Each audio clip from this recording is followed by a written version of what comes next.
understand that it's a pretty short-term project. Okay. So, some of it dissolves quick, some of it doesn't.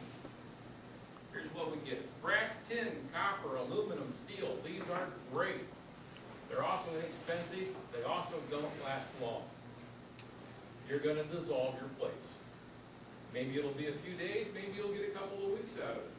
How long does it take a piece of tin to rust in salt water? Not long. Leave it out in the rain, it's rusty tomorrow. How long is it going to stay there? Keep in mind, as it rusts, what happens to your conductivity? Okay. So you got choices. But when you're experimenting, it's great. Stainless steel. This is the most popular. That's what mine's made out of. All the ones we pass around are made out of stainless. And there's different grades of stainless. The better grade of stainless you use, the longer it's going to last. The stainless of choice today is 316L. 304 is being used by some people simply because of economics. It is less expensive, but it doesn't last as long. The 316L is the one that will give you the best results over the longest period of time. All of these stainless ones that I have up here are all 316L. We have actually done some work with some of these plates and did some processes to the stainless also. We've electro-polished some of them. Some of them we have given them chemical passivation. And in an attempt to increase longevity and give us some better performance. It helps a little bit, but I don't know that it's cost effective. It is a little bit expensive to do those processes to the stainless. We've done it to all of the ones that are up here. And frankly, I don't know. It's a judgment call. We really want to try and do that. So the ones that I'm using in the Tempo are stainless, the same material, but they haven't been treated in any way. And they're holding up to it. But it's a matter of time. You know, it might last a couple of years, it might last 3 or 4 years. Who knows? The biggest drawback to using stainless, as you can see up here in the white lettering, is by doing this electrolysis process with stainless electrodes, we draw the chromium out of the stainless. We create hexavalent chromium, CR6. That's a carcinogen. It is a EPA designated hazardous waste. Now, in small enough solution, it's not necessarily a problem.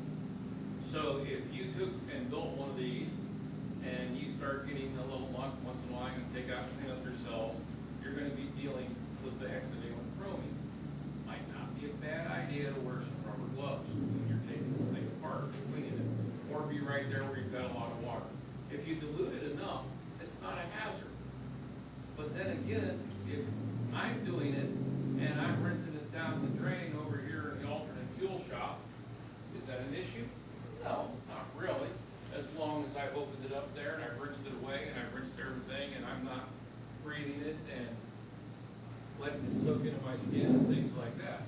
However, if everyone in this room goes down to that drain and rinses that out, we now have a concentration that's way higher than we should have. And when we start getting too high of a concentration, we have an issue.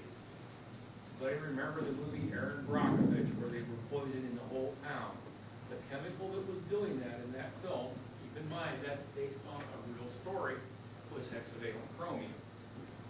So it can cause a lot of problems. In the quantities that we're dealing with it right now, it's not an issue. Except personally, when you're working with it and you're rinsing it out.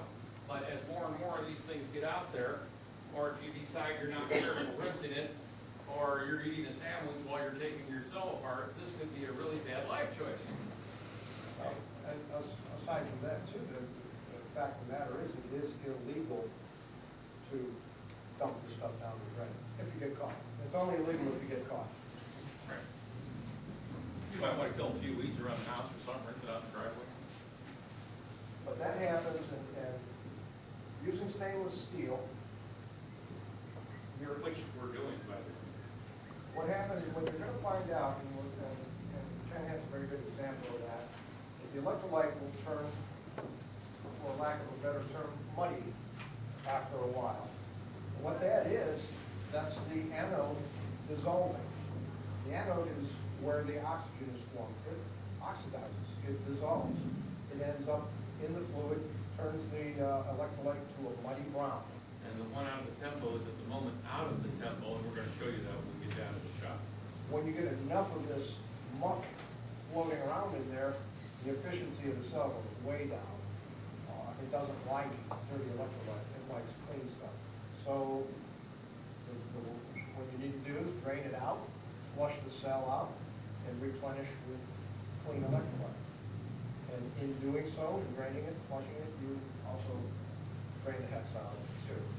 So the proper way is typically all towns will have some sort of a hazardous waste disposal depot someplace where you can take this stuff in a jug and just hand it and tell them what it is. Yeah. And, I'll wait for a good rainstorm and just dump it down the street. And in small quantities, if you're doing one jug and you're the only guy on your block doing it, is it gonna hurt anything? No. But if you got 5 or 6 guys on your block doing it, is it gonna maybe create a problem? Water treatment plants, by the way, do not have any way of dealing with mesothelial chrome. They can't filter it out. They have no means of dealing with it. So what's the next best thing? Well, what a lot of people are doing, and we're doing it also, metals other than stainless steel. Well, all these other metals we talked about, tin and steel and brass and copper, they all go away. So titanium is a choice that is, That's why I said there was something different about this cell, even though you can't see it. The plates in this one are titanium. it's a little more pricey, but you don't get, you don't get the dissolved anode, so you don't get the muddied electrolyte, and you don't get hexavalent chromium. And they're going to last longer. They're a lot more expensive. Titanium will not, in and of itself, work as an anode. It must be coated, and it has to have some sort of coating on it in order for it to react as an anode. And the coating that is being used on these plates here is iridium oxide, and it's only on the anode side. This particular unit, this has 3 mesh plates in it. The center plate, coming down here, it's a mesh. The center plate is the anode. It's coated with the iridium. I don't know if these are loose. It's coated, and it has a cathode on each side of it. It does create hydrogen. It's a hot water heater. It really makes a lot of heat. It doesn't create a lot of gas. However, the people that I bought this unit, people that manufactured this, they claim that they are getting some absolutely stupendous results from installing these on several different vehicles. Here's another one that's excellent. Why he's taking that apart. Platinum. Don't have to do anything to it. Longest lasting of anything. Works great. Produces nothing bad. Keeps your fluids nice and clean. Works fantastic. Who can afford it? So nobody's really. Oh, you can afford it. How much does the titanium add to the price of it? Double, triple, quadruple? Double to triple easily. And when you get platinum, just keep cranking at it. This cell here, now, the way that the manufacturer sells this cell with shipping is $400. So it is rather pricey for a cell with 3 plates in it. And they're mesh